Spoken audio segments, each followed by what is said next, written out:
Okay, so now what we're going to do is we're going to make a really simple stringer for decorating our beads. As always, I'm wearing safety glasses, I have a metal-proof table, paying extreme attention to safety, and you need to do that when you're torchosing glass and things. So what I'm going to do is I'm going to start off heating my glass away from me. Don't ever let someone tell you that this is the right way to hold your glass rod.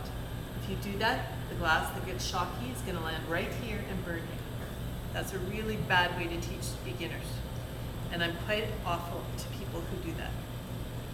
Here we go. Away from me, the glass is not going to shock, or it's not as likely to shock now that I've got that ridge of orange all the way around. You can change my hand position back to an overhand grip and join them up.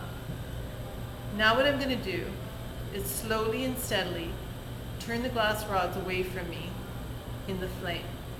And when it starts getting quite hot on either side of the molten ball, I'm going to shove them together to make this into a bigger ball.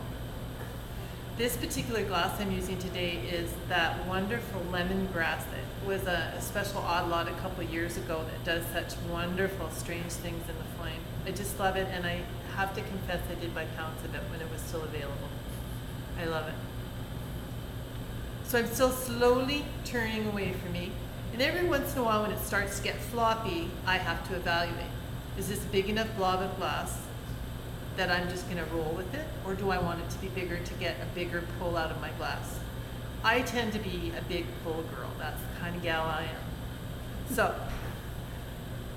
here we go. Once this whole blob starts to fall below the rods, I'm going to come up out of the flame, let it cool slightly, and then I'm going to start to and I'm still turning, I'm going to slowly start pulling. If I like the thickness, I'm going to stay at this rate. If it's too fat, I will pull faster, and if it's too thin, I'll slow down. But right now, all I'm doing is a nice, even, steady stringer. It's pretty nice. It looks very strange color, but when it cools, it'll go back to its original shade. Leah Fairbanks taught me that, and thank you, Leah. That was awesome.